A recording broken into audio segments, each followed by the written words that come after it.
Welcome, ladies and gents, to another BTNeanderthal video. Today was Pay to Play episode 8, and it was sponsored by Sempra. So, thank you very much. Have a Poison Necro here today. This build is a lot stronger than I thought.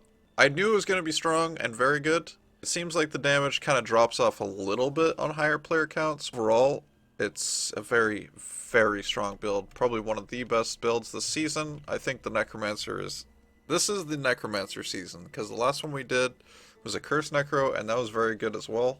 But I think this one's even better. During the leveling stage, like 1 to 13-ish, Poison Dagger on players 8, it was good. I won't say it was like super OP. It definitely did the job on players 8, which is great. And then it started to continue to ramp up in damage the more you put points into it. You want to make sure that you actually like max out Poison Dagger rather than like maxing out all the other stuff first. So Poison Dagger is really important here. And you max that out first because like the synergies and going for Desecrate isn't really worth it yet. The damage is far superior with Poison Dagger. Maybe if you're playing hardcore or something like that and you're leveling with hardcore, maybe some points in a Desecrate, but the damage is not going to be as good as the Poison Dagger. You also get Pierce with Poison Dagger, which is very good, so every point you put in, you get one hard point, you get 1% poison resist, or minus poison resist, and that's very strong in the early game, helps against a lot of stuff, so if you can hit them, then it'll apply that minus poison resist. If not, it'll just do a poison cloud like it does normally. Level 30, like once I hit level 30 in the playthrough, we actually tried out Poison Nova, and it was actually decent, but on players 1. Again, we were trying to level at that stage, so Poison Dagger was stronger here.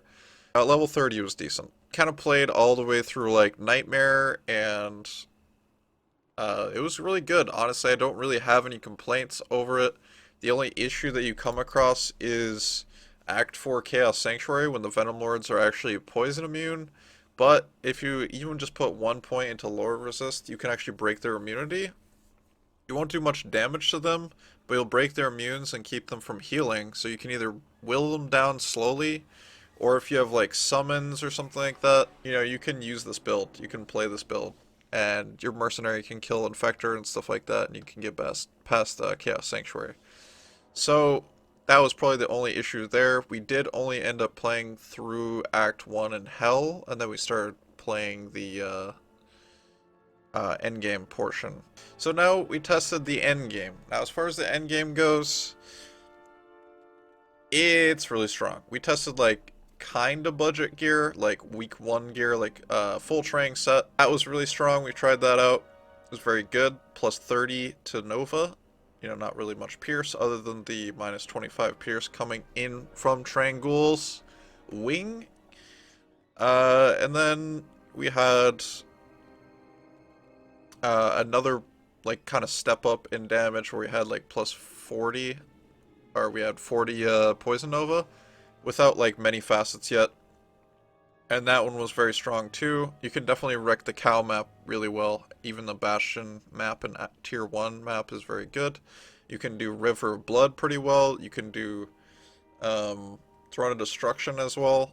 So it's very good clear. It's also super fast depending on how much you put into the Blood Warp. 30, once you get to level 30 Blood Warp, then you have no cooldown. And you can just spam. The only thing is you're going to need a lot of rejuice for that. But because this build is kind of just like slapping things all the time, you're getting a lot of rejuice, getting a lot of potions, you're getting a lot of items. It's kind of crazy. So I really recommend this build a lot. Like Season 2, it's very strong. Very, very strong. It's a lot of fun. I tried out the Ubers. You can do the Ubers with this build, but I wouldn't recommend doing it until you have a lot of Pierce. As you can see on our endgame setup, we have 105 Pierce. That basically means that any monster that is not actually immune, where it says immune to poison, will be at 0 resistance. 0 is the absolute minimum that you can get a monster down to. So there's no negative resistance for monsters. So yeah, that's pretty cool. And I'll show you the gear here real quick. Basically, we had Triangle's wing. We had 3-piece Triangles, right? We got Triangle's girth. This gives you cannot be frozen, which is super nice. Because again, casters are also affected by chill in this game, in this mod. Then we just kind of corrupted things. We didn't really care about the corruptions. We tried to hit some things, but it doesn't really matter. The point is you can actually get better gear than I'm showing here. It's just test gear that I'm using. I threw it on. You know, FCR rings. You would probably want like SOJs with FCR or something. You know, something like that. Bramble. It's interesting armor because like it rolls from 30 to 50 and it's very difficult to actually get a good one. So that's a big variance in damage. Then we go for like a circlet here. This is just a test circlet. You could go for something else. Like I said, if you slam FCR somewhere else on another piece of gear, you might not need a circlet with 220 Necromancer skills. And then we got another, again, this is like the best in slot stuff. You might not want to go for a 220 amulet if you slam FCR somewhere else. You might want to go for +4. You might want to go for +3 with FCR or something. You can even get 30 FCR on an amulet if you're crazy enough and you're lucky enough for that stuff. Like, there's so many options, there's so many slams you can go for here. But I'm just giving you an example here. You have poison facets and everything, if you couldn't tell here. Everything that allows a poison facet, we put a poison facet in. D-Web is really the key item here to making sure that Poison Necromancer does its job, because it says goes up to -50 by itself without the poison facets. -50 poison resist, which is absolutely insane damage. So when you combine this with Triangle's 3-piece, you have -75 without even trying. You know, just War Travs, you could have probably any pair of boots here, but War Travs is great for Magic Find, as people know. And then on swap, we got the classic CTA and Lidless Wall. Nothing crazy there. And then Skillers, FHR, you know, you might want to try to hit a FHR breakpoint here. It is very helpful with the teleporting.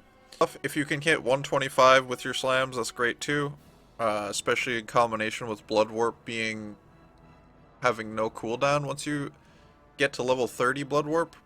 So, you know, there's a lot of cool options. I feel like this character really benefits from slams, like, a lot, in comparison to maybe some other characters. Like, +1 skills really matter, FCR really matters. Not saying that other characters it doesn't matter, but like, this one, you know, for example, Blood Warp, you have enough plus skills, and you just instantly teleport now. Now you're literally the fastest teleporting character in the game. So, you know, just make sure you have max res, torch Annie, that's all, you know, kind of standard stuff here. And the Mercenary, we're actually using Doom. You don't have to do this, but it gives you a little extra survivability with the Holy Freeze when you're teleporting around and stuff. If you're going super fast, then the Holy Freeze can help with survivability. Kind of like, you know, a old school H-Den, like a Poison Necromancer in LOD or something. You could do Holy Freeze, so. You got Fortitude, Indaro's Visage, Gores, Nosferatu's, Dracules. It doesn't really matter that much. He's just there to soak up some damage. Now, you could... Basically, what I did with the skill tree is a few routes you could probably go here with the skill tree again. You just want to make sure you max out Poison Nova, Desecrate, and Poison Dagger because of these synergies that they have. Corpse Explosion is just the prereq. So I have 1 point Clay Golem, 1 point Golem Mastery, just so we can have more survivability. You can keep summoning the Golem over and over again, so it's like, you don't really need him to be super tanky. Good to have here and there for situations. You could even go, if you want, 1 point Revive and just have extra Revive, so when you're teleporting around, you're a little bit tankier. Also, if you're not super geared like we are here, you get a lot of low resist, you can max it out and take advantage of that. But because, again, our build is pretty strong here, like, we don't really need to worry about that. So, I really enjoy this build. Again, highly recommend. Give it a shot yourself. I might make one myself. We'll see. It's a lot of fun. You even got a budget option, like I said. You can run in with Trangs. Endgame, you just smash content. Unfortunately, Ubers weren't as easy. Like, you could, like I said, you could do everything except for Lilith. And for Declone, you're probably going to have to tank up quite a bit with the resistance. But other than that, I think you could dwindle them down eventually. Anyways, thank you all for watching, guys. You're all beasts.